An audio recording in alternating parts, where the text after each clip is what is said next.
You do amazing work. Everybody sees it. Your numbers are strong, your team trusts you, your manager says you are valuable. Then the promotion comes, and somehow they pick the person who does less than you. The excuse always sounds the same. You're not quite leadership material yet. What does that even mean? Because they never explain it, they never define it, they never write it down. They just say it with that same fake concern, that same little smile, like they are doing you a favor. Meanwhile, the person they choose is louder, more comfortable, more familiar. They speak in meetings with confidence even when they're wrong. They laugh at the boss's jokes. They look like leadership because leadership already decided what leadership is supposed to look like. And if you spend years chasing a standard they refuse to define, they will keep moving the finish line forever. So when they say you are not leadership material, are they judging your skills, or are they protecting the kind of people they always promote? You know this meeting. It is your annual review. You walk in with receipts. You solved problems nobody else wanted. You trained new people. You kept the team together when half the department quit. You worked late, you covered weekends, you carried projects that should have had 3 people. Your manager looks impressed. They tell you that you are dependable, hardworking, trusted, a team player. Then comes the turn. You're doing great work, but leadership wants someone with more executive presence. Executive presence, another one of those empty little phrases. You ask what that means, they cannot answer. They say you need to be more visible, more strategic, more polished. You ask what exactly you should do, they tell you to keep doing what you are doing. That is the game. They give you feedback that cannot be measured. They tell you to improve things they cannot define. Then they use those same invisible standards to block you. And if you are a black professional in a white corporate space, you already know how this feels. Too direct, you are aggressive. Too quiet, you lack presence. Too confident, you are difficult. Too careful, you are not ready. You are forced to perform a version of yourself that makes other people comfortable. And even then, it is still not enough. Here is what leadership potential really means inside most companies. It does not mean you are the best worker. It means they can imagine you sitting next to them. That is the real test. The people making promotion decisions are not looking for the strongest employee. They are looking for someone who feels familiar, someone who talks like them, dresses like them, socializes like them, thinks like them, somebody who makes them feel safe.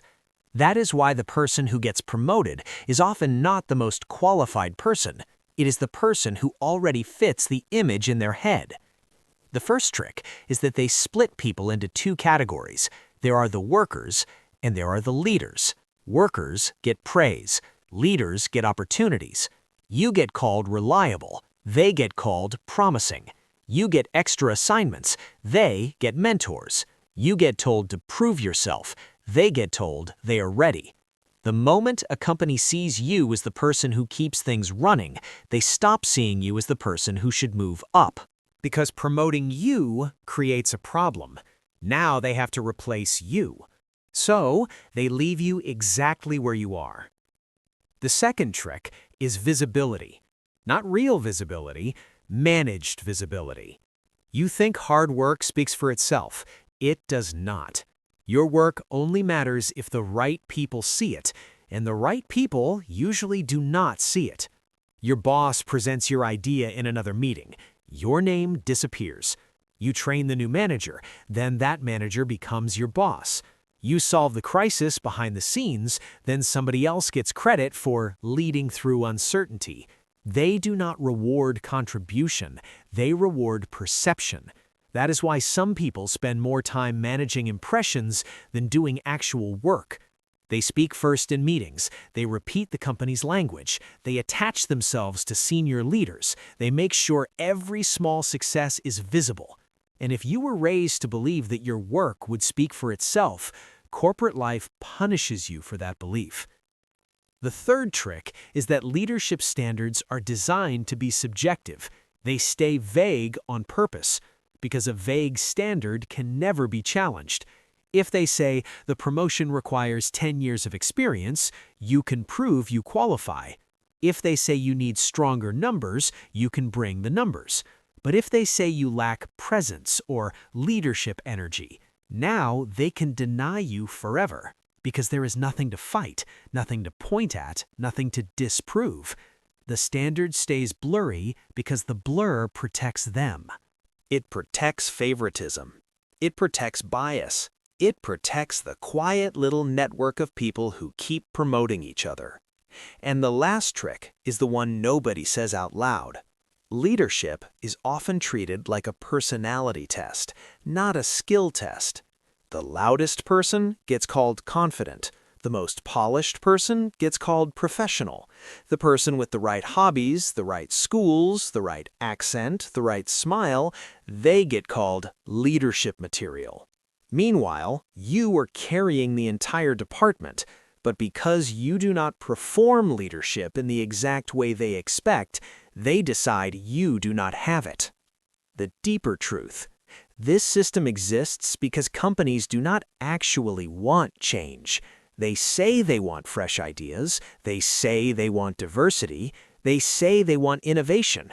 Then they keep promoting the same type of person, because the real purpose of most promotion systems is not to find the best leader. It is to protect the current one. Think about who benefits from a vague phrase like leadership potential. Not you. Your manager benefits because they never have to explain why they passed you over. HR benefits because they can pretend the system is fair while keeping everything subjective. Senior leadership benefits because they can keep the culture exactly the way they like it. And the people who already fit that culture benefit most of all. That is why you keep seeing the same pattern.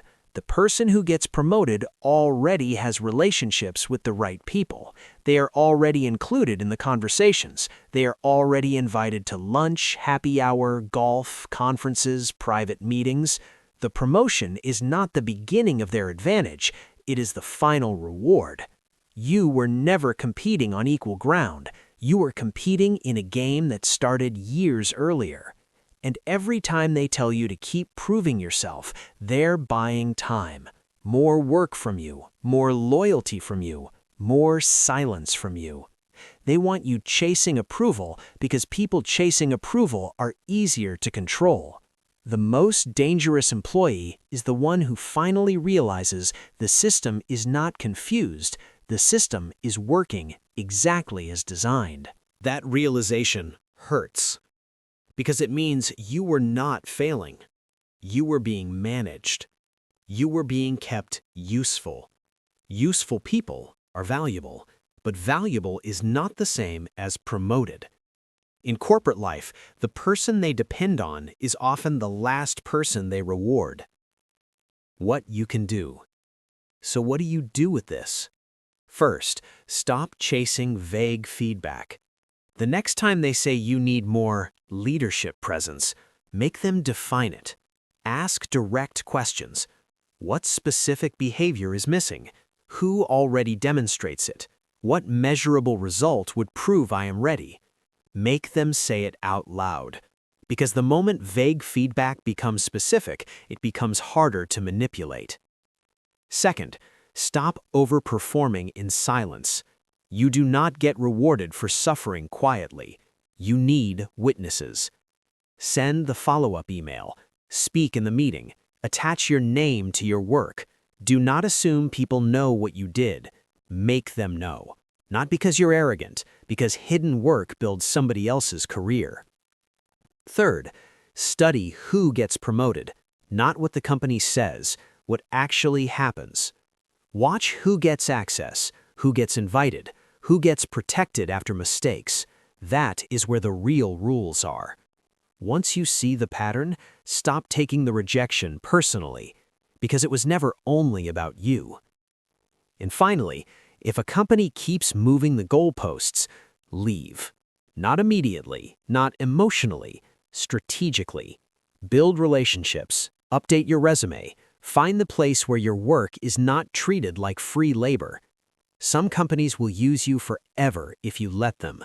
Your job is to know when you are being developed and when you are being delayed. Closing. They told you leadership was earned. That is the lie.